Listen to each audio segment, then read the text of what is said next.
자존감이라고 하는 책을 쓴 이무석 교수가 책에서 이러한 이야기를 합니다.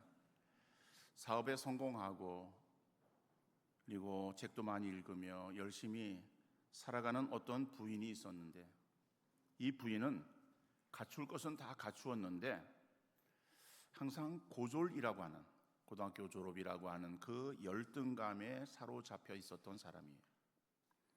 하루는 아파트 관리소장을 만나러 갔는데 소장은 어떤 지적인 여자와 얘기하느라고 자기를 미처 보지를 못했어요. 근데 상대 여인은 한눈에 보기에도 대졸이라고 여겨질 정도로 지적인 여인이었어요. 그러자 소장이 자기가 고졸이라서 자신을 무시한다고 생각을 했던 거예요. 집에 가는 길에 과일 가게 들러서 과일을 만져보는데 점원이 자꾸 만져보지 말라고 그렇게 말하는 것에도 자신이 고졸이라서 무시한다고 생각을 했던 거예요.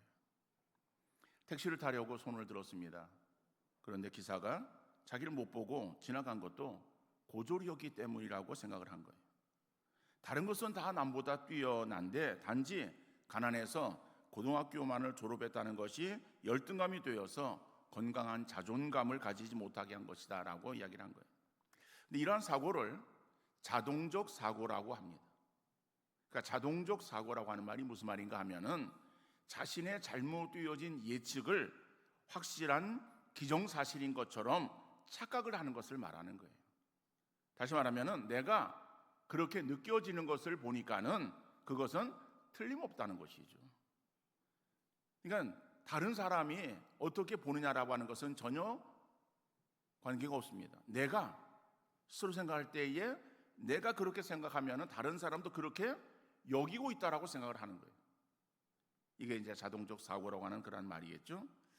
그러니까는 여러분, 우리 자신을 어떠한 존재로 생각하느냐라고 하는 것 참으로 중요한 부분인 것 같습니다.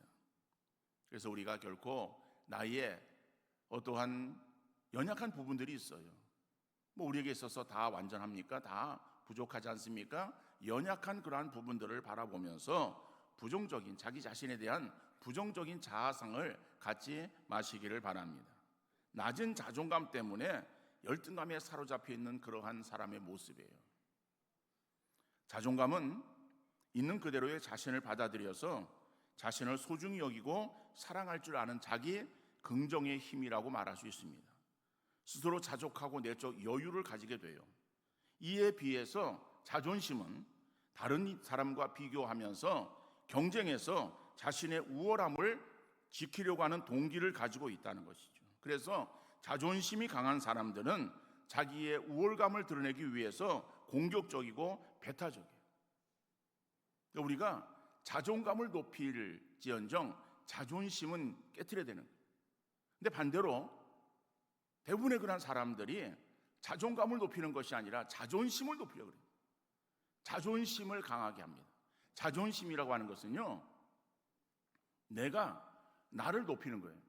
그러니까 내가 나를 높이기 위해서 그런 어떠한 위치에 서기 위해서 그러지 못할 경우에 있어서는 다른 사람을 눌러야 내가 저 사람보다 더 위에, 그죠? 높은 위치에 설 수 있다라고 하는 생각 속에서 그 사람에 대해서 공격적이 되어질 수밖에 없다는 거예요. 그러니까 자존심이 강한 사람은 굉장히 상대하기가 힘이 듭니다. 말 한마디 하는 것도 그래요. 그 말을 그냥 예사로운 그냥 말인데, 그냥 넘기면 되어질 말인데, 그러한 말들에 대해서 그거를 마음속에 담아두는 거예요. 그리고 한참 지난 뒤에, 그리고 다시 그것을 끄집어내는 거예요. 집사님, 그때 왜 그랬어? 나한테 그렇게 얘기한 거, 뭐 이런 거 아니야? 저런 거 아니야? 결국에는 그러한 것으로 인해서 자기의 어떠한 생각 속에서 자기가 스스로 생각할 때에 자기가 뭐 무시를 당하고 자기가 지금 무슨 어떠한 마음의 어떠한 상처를 입었다라고 스스로 생각을 하는 거예요. 그래서 그것에 대해서 회복하기 위해서, 그래서 그것을 따지고 그런 어떤 문제 삼고 하는 그러한 그 경우들을 보게 되어집니다. 우리가 사람이 살아가면서, 그죠? 물론 뭐 우리가 다른 사람을 이렇게 폄하하면서 그리고 무시하는 그러한 태도로 대하거나 말을 해서는 안 되겠죠. 그런데 그냥 이렇게 대화하고 상대하다 보면은 또 무심결에 나오는 그런 얘기들이 있을 수 있어요. 그러니까 그런 이야기들을 그냥 가볍게 그 상황 속에서의 되어진 이야기로 그냥 가볍게 지날 수 있는 그러한 그 이야기들, 이러한 이야기들을 그것을 어떠한 문제 삼아서 그래서 자기에게 어떠한 특별하게 뭘 어떻게 행한 것처럼 그렇게 소위 트집을 잡는 그러한 일들은 이거는 올바른 그러한 모습이 아닌데, 그러한 모습을 행하는 그것이 바로 자존심이 강하기 때문에 그런 것이다. 그래서 우리 그리스도인들은 자존심을 다 내려놓고 그리고 자존감을 높이는 그러한 우리의 믿음의 성도 되어질 수 있기를 간절히 바랍니다. 오늘 본문에 나오는 이 요셉이 바로 이 높은 자존감을 가지고 있었던 사람이에요. 높은 자존감을 가지고 있는 사람의 특징은요, 어떠한 환경이든지 또 어떠한 그러한 그 어떤 사람과의 관계 속에서도 결코 비교하지 않아요. 그러니까 환경이 좋고 나쁘고를 따지잖아요. 저 사람이 어떤 사람인가라고 하는 것에 대해서도 그렇게 별 관계가 없습니다. 여러분 요셉을 볼 때에 우리가 물론 요셉은 잘 알고 있는 그런 사람이에요. 특별히 저는 중학교를 미션 스쿨을 나왔어요. 근데 지금의 미션 스쿨과 제가 학교 다닐 때의 미션 스쿨은 엄청 다릅니다. 지금은 굉장히 이 교육부에 그러한 제재가 있어가지고 그래서 그것이 무슨 다른 사람의 인권 이런 것을 빌미로 그래서 그런 어떠한 그 사학 교육을 행하지 못하도록 그렇게 강조를 하고 있습니다만은 제가 중학교 다닐 때는 그 다녔던 학교가 이제 성결교 재단의 학교였던 것 같아요. 어떻든 간에 어느 교단이든 간에 그래서 성경 과목이 있어가지고 일주일에 한 번은 성경 과목을 배웠어요. 성경을 가르치는 거예요.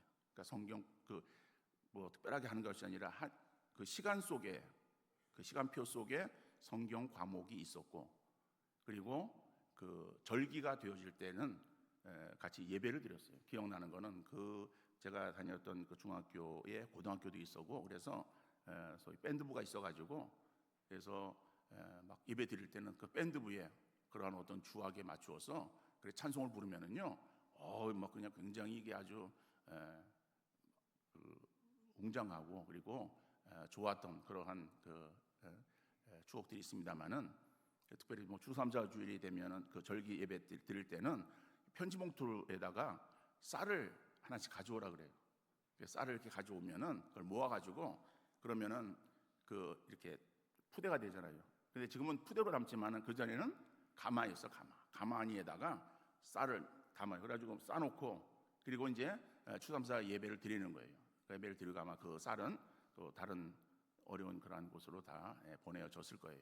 어떻든 간에 그런 어떠한 그 성경 과목 시간에 야곱을 배울 때에 그 어린 그런 마음에 야곱인 굉장히 어떻게 이런 사람이 신앙의 사람이라고 말할 수 있겠는가라고 하는 그러한 생각이 들기도 했어요. 그런데 한편으로 요셉을 배울 때는 요셉에 대해서는 새로운 어떠한 그러한 신선한 충격을 받기도 했어요. 왜냐하면은 중학생이었기 때문에 이제 이성의 눈을 뜨는 사춘기 때였어요. 그런데 이 보디발 아내의 유혹을 물리치는 그 요셉의 이야기를 배우면서 굉장히 이게 아주 훌륭한 그러한 사람으로 당시에 인식이 되었어요.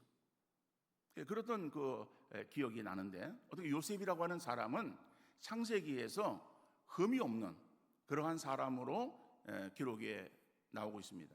그래서 예수님의 전형적인 모형으로 우리가 그렇게 말할 수도 있는데 요셉에 대해서는 많은 그러한 그 사건들이 있는데 그 사건 하나하나가 다 믿음의 그러한 그 기록들이에요.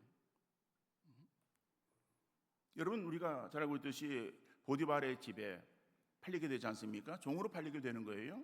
그러니까 종으로 팔리게 되어졌는데 거기에서도 원망하고 불평하는 것이 아니라 자기의 삶에 최선을 다합니다. 그러니까는 신분은 낮아지고 그리고 자기 어떤 처지와 형편없는 그러한 모습으로 떨어졌지만은 거기에서 그가 믿음의 그러한 모습은 잃지 않는 거예요. 그럴 때에 그 보디발 주인인 보디발, 이방 사람이에요. 하나님을 모르는 사람이에요. 그 보디발조차도 요셉을 보면서 요셉이 하나님과 함께 하셔서 요셉이 형통한 삶을 살고 있다라고 보디발이 증거하고 있는 그러한 기록이 창세기 39장 보디발의 집에 종으로 있을 때의 모습을 기록하고 있습니다. 그러니까는 그러한 그 모습 얼마나 믿음의 모습입니까? 히브리 기자는 그러한 그 모습을 요셉의 믿음의 모습으로 그리고 있지 않아요. 여러분, 더 나아가서 형들을 만나지 않습니까? 형들을 만났을 때에 그럴 때에 형들을 다 용서해요. 그리고 아량으로 그들을 다 받아들이는 그런 넓은 그러한 그 아량의 이 믿음의 사람 요셉을 믿음의 모습으로 그리고 있지 않다는 거예요. 오늘 본문은 야곱처럼, 우리가 지난주에 야곱을 살펴보았어도 야곱에 있어서도 뭐 약복 나루토에서의 기도하는 어떠한 야곱, 그래서 하나님과 겨루어서 이겼다라고 하는 이스라엘로 바뀌어진 그러한 이름을 받은 야곱의 모습을 믿음의 모습으로 그리고 있지 않았습니다. 근데 오늘 요셉도 그런 거예요. 오늘 요셉을 향해서 말하면서 임종시에 이스라엘 자손이 떠날 것을 말하고 자기 뼈를 위하여 명하였다라고 하는 이 사실에 대해서 이 요셉의 믿음의 기록을 22절 한 절에서 그렇게 기록하고 있는 것을 볼 수 있습니다. 자, 그러면은 오늘 본문의 말씀을 우리가 한번 생각하면서 우리에게 주신 은혜가 무엇인가를 같이 나누는 귀한 시간 되어질 수 있기를 바랍니다. 첫 번째로 이 요셉에게 있어서 볼 수 있는 것은 눈에 보이는 현실이 아니라 믿음의 자존감으로 살았던 사람인 것을 알 수 있습니다. 오늘 보면 상반절에 보면은 믿음으로 요셉은 임종시에 이스라엘 자손들이 떠날 것을 말하고 라고 말씀하고 있어요. 여러분, 요셉이라고 하는 사람, 뭐 우리가 잘 알고 있지만은 다시 한번 말씀드리면은 30세에 30살 때에 이 감옥에 갇혀 있는 가운데에 바로의 꿈을 해석하지 않습니까? 꿈을 해석해서 30세에 그 애굽의 총리가 돼요. 당시 애굽은 큰 제국입니다. 그러니까 그 큰 나라의 총리가 되어지는 그러한 영예로움이 그에게 주어져요. 자, 그런데 창세기 50장 22절에 보면은 그가 얼마를 살았는가 하면은 110세를 살았다라고 말하고 있어요. 그러면은 110세를 산 그러한 그 요셉, 그러면 30살에 총리가 되어지고 110살까지 80년이죠. 자, 80년을 어떻든 간에 영광 가운데 살았을 거예요. 그런데 그 마지막 임종시에 그의 자녀들에게, 가족들에게 유언하고 있는 내용이 창세기 50장 24절 말씀이에요. 요셉이 그의 형제들에게 이르되 나는 죽을 것이나 하나님이 당신들을 돌보시고 당신들을 이 땅에서 인도하여 내사 아브라함과 이삭과 야곱에게 맹세하신 땅에 이르게 하시리라 하고. 자, 오늘 이 요셉이 지금 창세기 50장 24절의 이 말씀이 자기의 임종을 앞두고 유언적으로 행하는 그러한 내용의 말씀이에요. 그러니까 이 내용의 말씀이 오늘 히브리 기자는 히브리서 11장 22절 오늘 본문에서 바로 그 내용을 다시 기록하고 있는 것이죠. 그러니까 오늘 히브리서의 말씀은 요셉이 임종하면서 남긴 유언적인 그러한 내용이다라고 하는 거예요. 근데 유언적인 내용이 어떠한 내용을 말하고 있습니까? 이 애굽 땅에 계속 머물지 말고 애굽 땅을 떠나서 하나님이 우리에게 약속하신 땅이 있다. 그 땅으로 들어가라. 내 해골도, 그러니까 내 유골, 그러니까 내 시신, 그죠? 그 시신도 결국에 관을 그쪽으로 옮기라라고 하는 그러한 그 내용이 오늘 본문의 말씀이다라고 하는 거예요. 다시 말하면은 요셉은 지금 애굽 땅에서 영광과 부귀 영화를 누리며 살고 있었어요. 그런 어떠한 부귀 영광 이런 것들을 그가 뒤로 하고 그리고 약속의 땅으로 하나님이 약속하신 약속의 땅으로 드릴 것을 지금 명하고 있는 것을 말씀하고 있는 것이죠. 그러니까는 현실에 만족하는 것이 아니라 그는 약속의 땅을 향해서 나아가기를 원했는데, 바로 이러한 요셉의 그러한 그 믿음을 볼 때에 그 믿음은 임종시에 드러난 그러한 믿음이 아니었다라고 하는 거예요. 그러니까 평상시에도 요셉이 가지고 있었던 믿음의 모습이에요. 다시 말하면은 요셉은 정말 믿음의 사람이었고, 그 믿음으로 인해서 자기의 어떠한 높은 자존감을 가지고 살았던 사람이에요. 그러니까는 어떠한 현실의 그러한 그 부분들을 그가 안주하려거나 그것에 영향을 받지 않았던 거예요. 그건 전혀 관계없이, 그리고 믿음으로 나가기를 원한 그러한 사람이었음을 알 수 있는 것이죠. 여러분, 우리가 내가 스스로 나를 높이려고 할 때에 우리는 높아지지 못합니다. 그러다 보면은 다른 사람을 우리가 자꾸 눌러야, 그래야 내가 높아지는 것으로 생각을 하는 거예요. 그러니까 세상에서의 그러한 그 모습들은 그런 모습 아닙니까? 이거는 각종 루머가 난무하고 시기와 질투, 그리고 비방하고 폄하하는 이러한 그 이야기들이 얼마나 많은지 몰라요. 그래서 결국엔 다 자기를 높이기 위한 거예요. 근데 우리 신앙의 모습은 자기를 높이는 것이 아니라 자기를 낮추는 거예요. 겸손을 말하고 있습니다. 예수님의 삶의 모습은 겸손이에요. 자기를 낮추는 거예요. 낮추면은 뭐예요? 하나님이 우리를 높여주신다라고 말씀하는 거예요. 하나님이 높여주셔야 우리가 높아질 수 있는 거예요. 그러니까 내가 스스로 높아지려고 할 때는요, 우리는 높아지는 것이 아니라 우리가 낮아질 수밖에 없어요. 그러나 내가 나 자신을 높이려고 하는 것이 아니라 나는 나 자신을 내려놓고 믿음으로 하나님 바라볼 때 하나님께서 우리를 높이 들어주시면은 우리는 높은 곳을 정말 타고 다니는 그러한 사슴의 모습으로 우리의 모습이 그렇게 되어질 수 있음을 말하고 있는 거죠. 바로 이 요셉이 그러한 삶을 살았다라고 하는, 그러니까는 그러한 그 믿음으로 충만한 이 요셉이었기에 요셉은 자기에게 주어지는 그러한 환경이나 형편을 결코 그는 원망하지 않았고 그것에 어떠한 시시비비를 가리지 않았어요. 종으로 팔리게 되었을 때에, 그죠? 자기 어떠한 형편을 바라보면서 원망하고 불평했습니까? 여러분, 우리의 형편이 그렇다고 생각해 보십시오.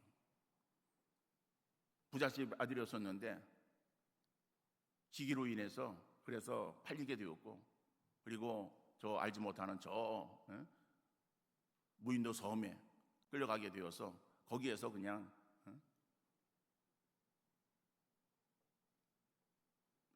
다른 사람과의 어떠한 그런 소식도 끊긴 채 그냥 거기에서 지금 종살이 비슷한 그러한 어떠한 삶을 살고 있다라고 한다면요, 그러한 삶을 살아갈 때 우리의 모습은, 우리의 마음은 어떤 마음이겠어요?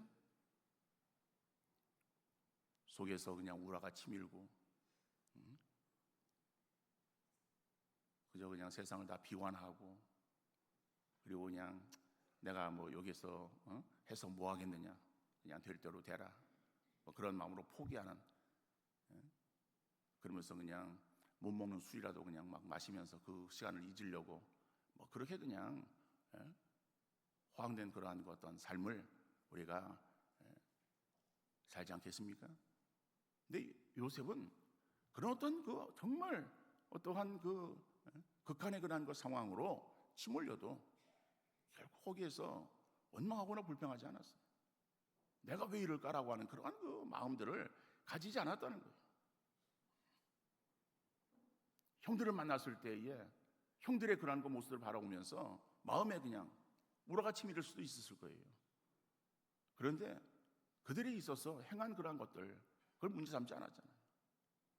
그러니까 그러한 어떠한 형편이나 다른 사람에 대해서 아무런 문제 삼지 않을 수 있었던 것은 요셉이 무슨 하늘에서 내려온 천사였기 때문에 그렇겠습니까?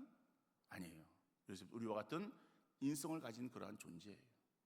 그러나 요셉에게 있어서는 정말 하나님을 향하는 그러한 믿음이 있었고, 하나님의 절대적인 그러한 이 믿음으로 자기 자신에 대한 그러한 자존감을 가지고 살았던 사람이기에, 그래서 어떠한 환경이나 어떠한 사람과도 비교하지 않냐는 그러한 삶을 살 수 있었다라고 하는 것을 우리가 생각해 볼 수 있기를 바랍니다. 그래서 여러분, 우리가 믿음을 가지고 살아간다고 할 때에 중요한 것은 바로 이 하나님에 대한 믿음을 가지고 있을 때에 그 하나님에 대한 믿음으로 인해서 결국 내가 어떠한 존재인가를 깨닫게 되어지는 거예요.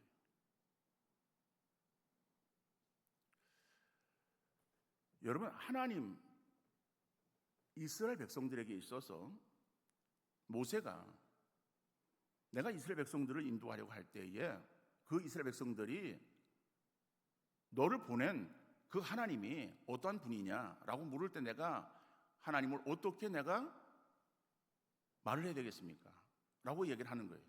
그때 하나님께서 뭐라고 말씀하십니까? 나는 여호와라라고 말씀합니다. 나는 여호와라.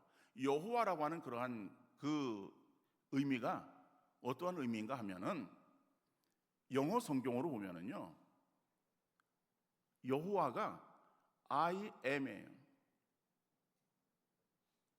나는 이다야. 그래서 성경은 나는 스스로 있는 자라고 그렇게 되어져 있어요. 나야, 나라고 하는 의미예요. 자, 하나님이 여호와십니다. 여호와는 그냥 하나님이에요. 나 하나님이야.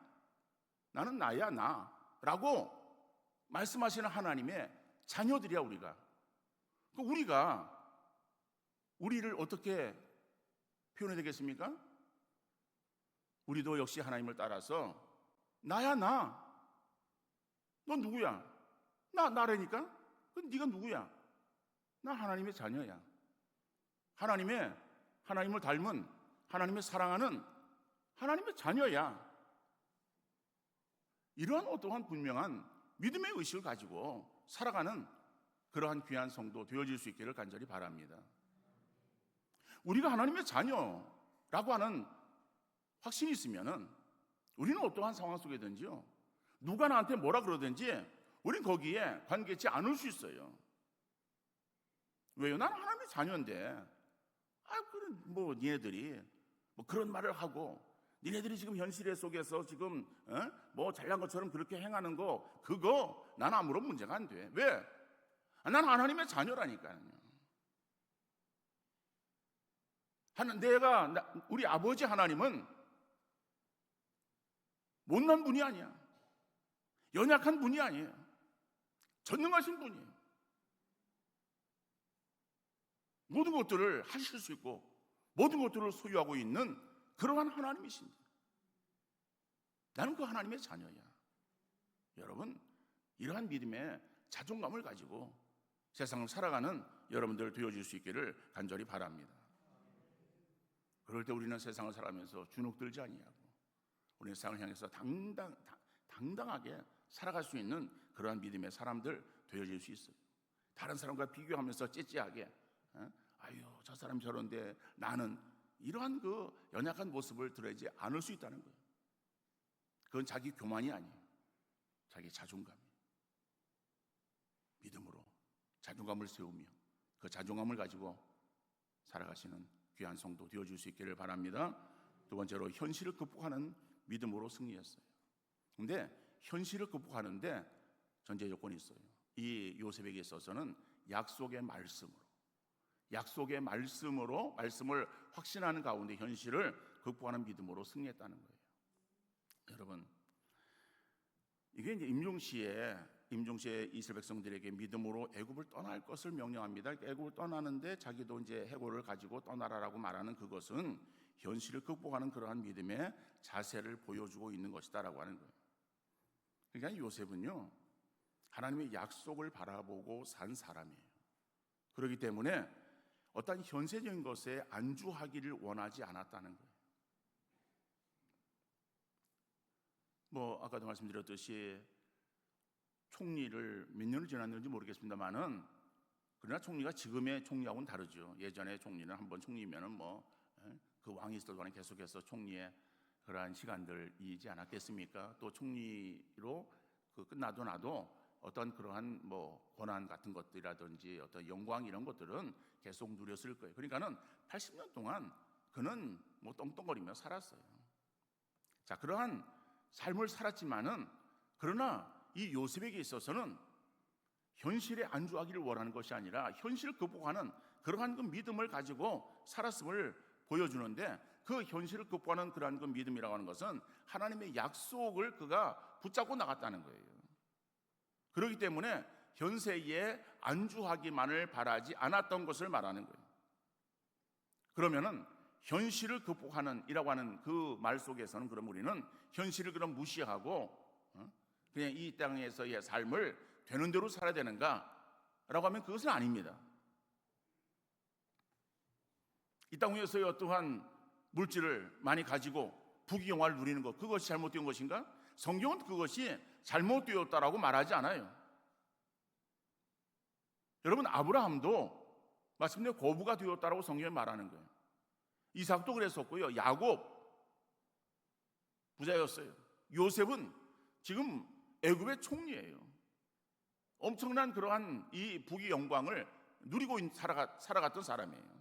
그러니까는 이 땅에서 많은 것을 누리고 또 소유하고 그리고 권세를 가지는 것들, 그것이 나쁘다라고 하는 것이 아니에요.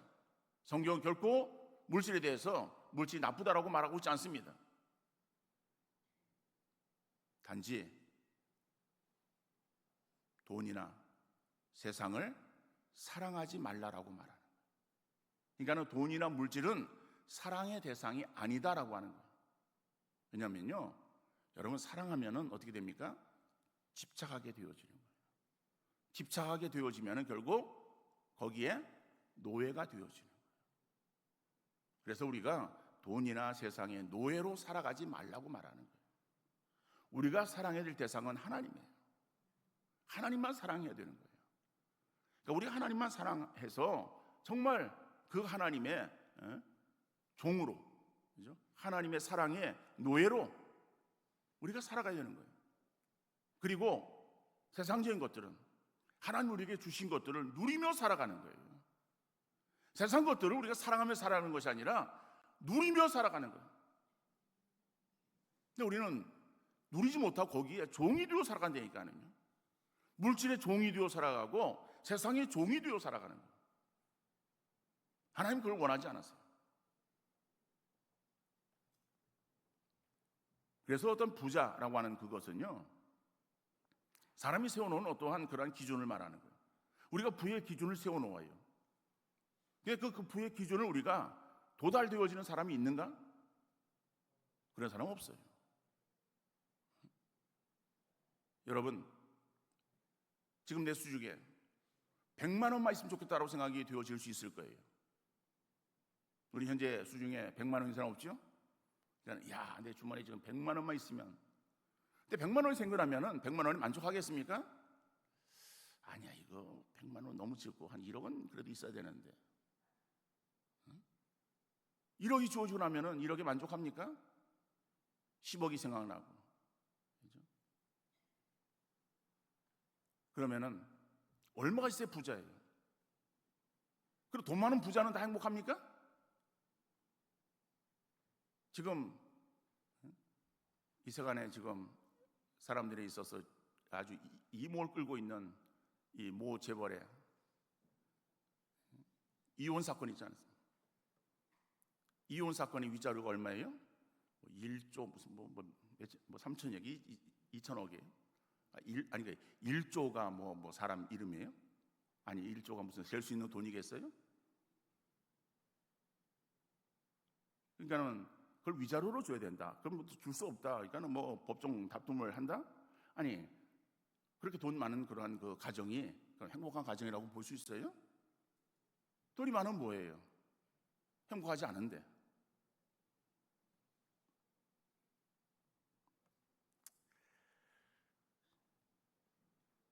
저는 우리 교회 이 주일 식당 메뉴가 참 마음에 들어요. 왜 마음에 드는가 하면요, 고를 게 없어요. 그냥 주는 대로 먹으면 되는 거예요. 옆 사람을 볼 게 없어요. 옆 사람이 뭘 먹나, 저 사람이 먹는 것도 맛있고 나는 맛이 없나, 뭐 이런 게 아니라니까요. 그죠? 근데 우리 식당에 가가지고 메뉴판을 이렇게 보면요, 막 그냥 잔뜩 쫙 이렇게 써 있는 메뉴판 이런 거 볼 때에 굉장히 고민스러워요. 처음 가는 식당이면은 뭘 먹어야 될까 하다가 뭘 하나 골라요. 골라가지고 이제 주문을 합니다. 그 주문을 하고 기다리는 동안에 저 옆 테이블에 보면은요, 뭐 다른 게 나와. 근데 그건 또 맛있게 보여요. 맛있게 보이면 어때요? 내가 시킨 것이 굉장히 초라해 보이게 되는 거예요. 그죠? 여러분, 오늘 본문에서 보면은요, 이 요셉은 해골을 메고 애굽을 떠나라고 합니다. 애굽을 사랑해서 여기에 안주하는 것이 아니라 자기는 오직 하나님의 약속의 땅만을 바라보는 거예요. 그런데 약속의 땅이 보장된 것은 아니야. 그러나 거기가 하나님의 약속이 있는 그러한 땅이기 때문에 그 약속의 땅을 바라보고 나가기를 원했던 거예요. 여러분, 오늘 우리에게 있어서도 우리가 우리의 마음이 갈피를 잡지 못하고 이리저리 방황해서는 안 돼요. 우리에게 있어서도 머무르고 싶은 애굽이 얼마나 많은지 몰라요. 교회 가야 되는데 오라고 하는 데가 많고 또 오라고 하는 데는 없어도 갈 데가 많은 그러한 그 상황 속에서 어디로 가야 될까 고민하다가 결국 교회보다는 다른 데로 향하는 발걸음들이 얼마나 많이 있습니까? 주일에 다른 사람 만나는 것이 우선인 것 같아가지고 교회보다 다른 데로 발걸음이 옮겨지는 거예요. 계속해서 우리는 가나안과 애굽의 두 사이에서 방황하며 살아가고 있습니다. 우리는 본의 아니게 애굽으로 내려갈 수는 있을지라도 우리의 믿음은 언제나 가나안을 향해 될 줄로 믿습니다. 이것을 잊어버릴 때에 우리는 세상의 노예가 되어지고 물질의 노예가 되어지는 거예요. 이걸 잊어버릴 때 우리 인격이나 자신도 결국 잃어버리게 되어지는 거예요. 그런데 요셉은 살았을 때나 죽음의 직면에서도 결코 현실에 매여 있는 것이 아니라 현실을 초월하고 하나님의 약속을 붙잡고 약속의 땅을 바라보았다라고 하는 것이죠. 여러분, 오늘 우리에게 있어서 중요한 것은 하나님의 약속의 말씀에 대한 확신이에요. 이 요셉이 그 약속의 땅으로 간다라고 하는 것이 용기가 필요하지 않았겠습니까? 왜요? 아니, 그 땅을 자기가 가보았습니까? 요셉은 지금 애굽을 통치하느라 그 약속의 땅을 가보지 못했고 또 그 땅은 한 어떠한 애굽보다 더 큰 그러한 어떠한 나라가 아니에요. 하여튼 지역이야. 조그마한 지역이에요. 그럼 그 지역에 가서 생활한다고 할 때에 내가 여기서 살고 있는 그러한 그 삶의 터전을 다 닦아놓고 부귀영화를 누리고 있는데 그걸 포기하고 그 땅으로 간다라고 하는 것은 결정하기 쉽지 않았을 거예요. 그런데 그가 결정할 수 있었던 것은 그에게는 약속의 말씀을 붙잡고 살았기 때문에 그렇다는 거예요. 오늘 우리에게 있어서 중요한 것은 우리의 믿음을 어디에 세워야 될 것인가? 우리의 믿음을 흔들리는 그러한 어떠한 세상에 우리의 믿음을 두기를 원하는 것이 아니라 하나님 말씀 위에 우리의 믿음을 놓고 믿음의 확신을 가지고 신앙생활을 향하는 우리 귀한 믿음의 성도 되어질 수 있기를 간절히 바랍니다. 내일 일은 앞의 것은 우리가 눈에 보이지 아니하고 손에 잡히지 않아도 그런 하나님의 약속의 말씀을 붙잡고 나가는 그러한 믿음의 성도 되어질 때 하나님은 우리를 선한 길로 인도하시는 복된 역사를 허락해 주실 줄 믿습니다. 요셉의 삶을 볼 때에 요셉은 그냥 아무런 실패가 없는 그러한 성공 가도를 달리지 않았어요. 많은 그런 어려움도 당했어요. 그랬지만 그럴 때에 그는 믿음의 자존감을 가지고 하나님만을 바라보는 믿음으로 나가고 약속의 말씀 붙잡고 하나님을 더욱더 의지하며 결국에 나갔던 믿음의 사람인 것을 성경은 우리에게 증거하고 있습니다. 오늘 우리에게 있어서 이 요셉이 가지고 있었던 이러한 믿음을 다시 한번 우리의 심령 속에 새기면서 우리가 나가는 그러한 성도 되어질 수 있기를 바라고 우리가 평생 살아가면서 세상의 오아시스의 신기루에 우리가 빠져드는 것이 아니라 진정한 파라다이스를 바라보는 믿음으로 승리하시는 귀한 성도 되어질 수 있기를 주님 이름으로 축원합니다.